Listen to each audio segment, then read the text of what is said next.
తప్పు చేసిన వాళ్ళేమో ఆనందదాయకంగా జీవిస్తుంటే పాపం ఏ తప్పు లేకుండా నిజాయితీగా ఉన్నోడేమో నింద పాలైపోయాడు, సంకెళ్ళ పాలైపోయాడు. ఊహించండి, కోపం రావట్లేదా దేవుడి మీద? ఇదేమి న్యాయం?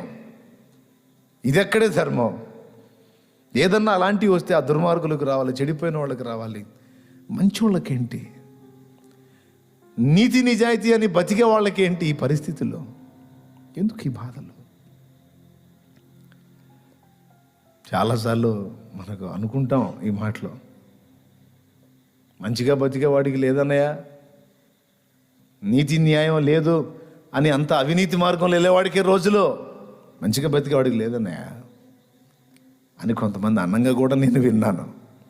Praise the lord. హల్లెలూయా చెప్తారు గట్టిగా, హల్లెలూయా. చెరసాలలో వేదన పడ్డాడు. ఇక వాళ్ళు ఏది జీవితే అది చేయాలి. బానిస కన్నా కొంచెం స్వేచ్ఛ ఉంటుంది. చెరసాల్లో బానిస అన్న కాస్త బయట తిరిగే ఛాన్స్ ఉంటుంది. చెరసాల్లో ఉన్నోటికి అంతా లోపలే. అధికారి వచ్చినప్పుడు అలా కొట్టొచ్చు, తిట్టొచ్చు, ఏమైనా చేయొచ్చు, ఏమైనా జరగవచ్చు. టయానికి ఫుడ్ పెట్టవచ్చు, లేకపోతే పెట్టకపోవచ్చు. మంచి ఆహారం ఇవ్వచ్చు, చెడ్డ ఆహారం ఇవ్వచ్చు, చెప్పలేము. నేరస్తులకి మంచిగా చికెన్ బిర్యానీలు పెడతారా? ఏదో ఉన్నది తినాలా, ఏంటంటే పగిలిపోద్ది. చెరసాలలో వేదన పడ్డాడు. 7వది, నమ్మకంగా సాయం చేస్తామని నమ్మించి పక్కకెళ్ళి మర్చిపోయిన వాళ్ళ వల్ల వేదన పడ్డాడు. నా కల వచ్చిందని ఇద్దరు చెప్పారు, భక్ష్యకారుల అధిపతి, పానదాయకుల అధిపతి.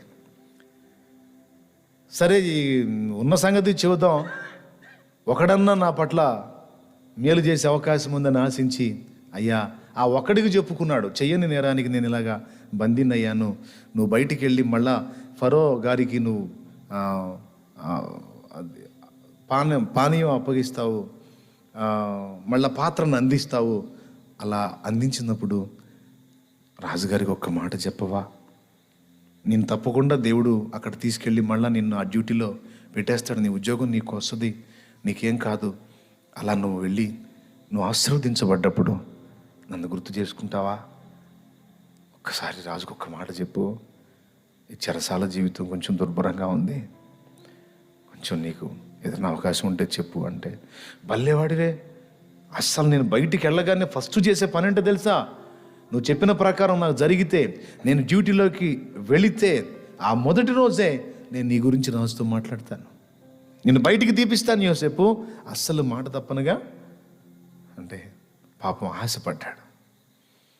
1 రోజు అయింది, 2 రోజులైంది, 3 రోజులైంది, 4 రోజులైంది, 5 రోజులైంది, ఏ సమాచారం రాలా. ఎవరైనా సైనికులు చక వస్తే నా కోసమే వస్తున్నారేమో, నన్ను బయటికి తీసుకెళ్ళడానికే వస్తున్నారేమో అని పాపం పరితపించాడు. రోజులు అయిపోయి, వారాలు అయిపోయింది, నెలలు అయిపోయింది, ఆశ పోయింది, సంవత్సరం అయిపోయింది. అయ్యో, ఇతను కూడా నన్ను మోసం చేశాడే. 2 years, 2 సంవత్సరాలు నిరీక్షణ.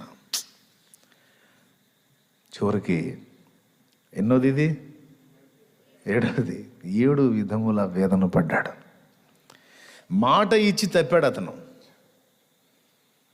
అదేందన్నయ్య, చివరికి అతనే కదా చెప్పిందంటే, నో నో నో నో, దేవుడు జోక్యం చేసుకున్న తర్వాత అతను లైన్లోకి వచ్చాడు.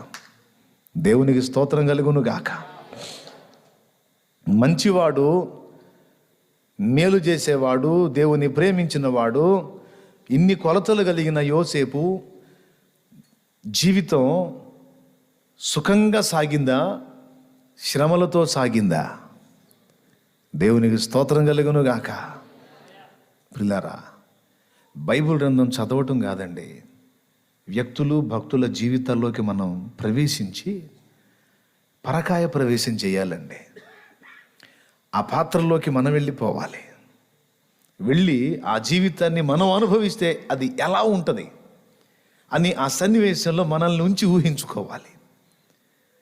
మనం ఎలా స్పందిస్తాం, అప్పుడు ఎలా రియాక్ట్ అవుతాం అనేది ఊహించుకుంటే అప్పుడు అర్థమవుతుంది అక్కడ అతను ఎంత బాధపడ్డాడో. నాకు తెలిసి ఇన్ని వేదనలు అనుభవించి కూడా, ఆ చెరసాల్లో ఉండి కూడా, దేవా ఈ నమ్ముకున్నోడు కూడా నన్ను మోసం చేశాడయ్యా. మాట ఇచ్చి నమ్మించి బయటికి వెళ్ళగానే నీ గురించి చెప్పి బయటికి తీపిస్తాను అన్నోడు కూడా 2 ఏళ్ళు అయిపోయింది. ఇక పంపుతాడు, ఇక ఏదో నాకు జవాబు వస్తాను ఆశ కూడా నాకు లేదు. ఏదైనా నువ్వు జోక్యం చేసుకోకపోతే ఈ వేదనల్లోనే నేను నా ప్రాణం పోయేటట్టుందయ్యా. ఈ జీవితంలోనే నేను కన్నుమూసేటట్టున్నాను అని ఇన్ని వేదనల్లో యోసేపు బతికుంటానే కారణం ఏంటో తెలుసా? ఒక్క కారణం. దేవుడు ఈ వేదనలు అన్నింటిలో కూడా యోసేపు బతికుంటానే కారణం దేవుడే. ఆ వేదన కలిగినప్పుడల్లా దేవునికి దగ్గర వెళ్ళేవాడు. దేవుడు తన కౌగిల్లో యోసేపును ఓదార్చేవాడు.